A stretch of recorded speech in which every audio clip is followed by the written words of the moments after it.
Today, we turn our attention to a conflict that has shattered lives and communities across Sudan, a war that is no longer distant, but deeply entangled with the world's major powers.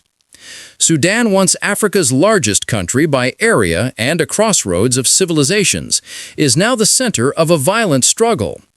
Since April 2023, a fierce war has pitted the national military, the Sudanese Armed Forces, SAF, against a powerful paramilitary force known as the Rapid Support Forces, RSF. What began as a power play in the capital, Khartoum, has spread to every corner of the country: Darfur, Kordofan, the east. The human cost is staggering.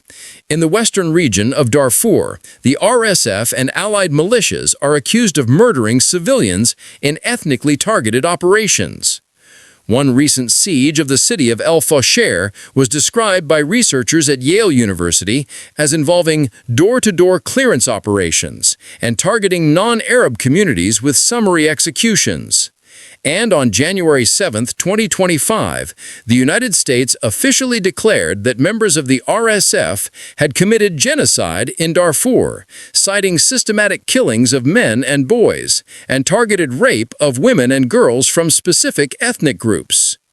So, what is behind this war, and why does it matter beyond Sudan's borders? The RSF traces its lineage to the Janjaweed militia, which participated in the earlier Darfur genocide. The RSF use of drones, heavy weapons, and urban attacks marks a new phase. Crucially, this conflict is no longer purely internal. External actors are deeply involved. One of the most contested connections is the role of the United Arab Emirates, UAE. In early 2025, Sudan filed a case at the International Court of Justice, ICJ, accusing the UAE of complicity in genocide by supplying arms and support to the RSF in the Darfur region. The UAE strongly denies these allegations, calling them baseless. In a major decision in May 2025, the ICJ ruled that it lacked jurisdiction to hear Sudan's case, effectively closing that legal avenue for now. Meanwhile, from Washington, the U.S. Congress has drawn a line. Bills such as the Stand Up for Sudan Act propose blocking U.S. arms sales to the UAE until it ceases material support to the RSF. Why does this matter to a U.S.-based news audience? For one, the U.S. has declared genocide, meaning American policy, sanctions, and diplomacy are now engaged. Control of Sudan's gold, strategic Red Sea ports, and influence in East Africa all intersect with U.S. national interests.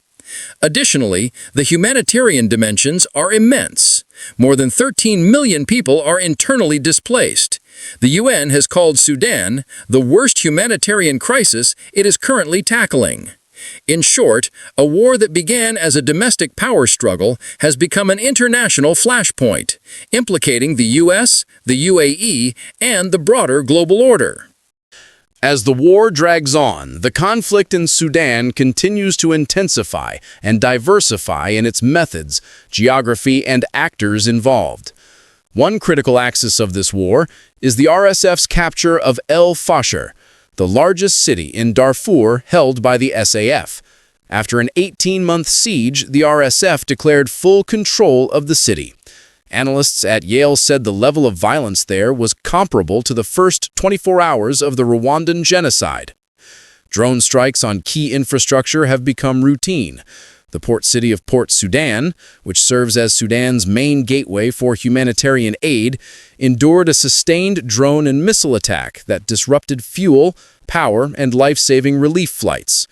Researchers traced some of the hardware to the UAE via its earlier arms exports, a link Abu Dhabi denies. At the same time, the U.S. has increased its sanctions and diplomatic pressure. The administration sanctioned the RSF leader Mohammed Hamdan Dagalo, also known as Hameti, and companies linked to the UAE that allegedly supported weapons procurement for the RSF. The UAE's involvement has raised uncomfortable questions.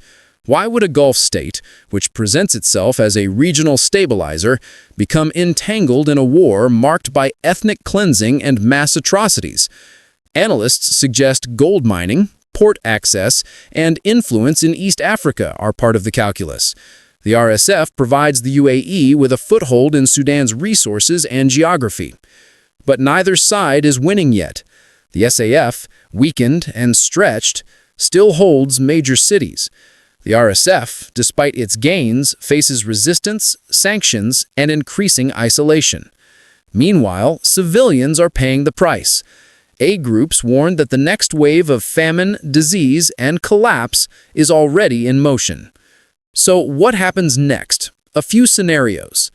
One possibility, a peace deal negotiated under regional pressure, perhaps via Saudi Arabia or the UAE themselves, but fragile and uncertain.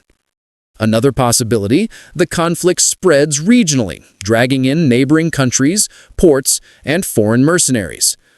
Or a prolonged stalemate in which Sudan becomes a failed state, an excuse for external intervention further. For U.S. watchers and Gulf watchers alike, Sudan offers a cautionary tale. When the lines between humanitarian aid, weapons trade, and geopolitical ambition blur, the result can be catastrophic. If the world doesn't act, not just with statements, but with rigorous arms control, accountability, and aid relief, the word genocide may cease to describe a remote past and become a continuing reality. In this story, the Sudanese people are not props in a geopolitical movie. They are real, vulnerable, living in fear, hunger, and displacement. And the decisions made in Washington and Abu Dhabi echo far beyond their capitals. The question remains, will justice catch up? Will diplomacy prevail? Or will Sudan's tragedy deepen, while the world watches from a distance? Thank you for watching. Stay informed, stay compassionate, and remember, behind every headline, there are human lives.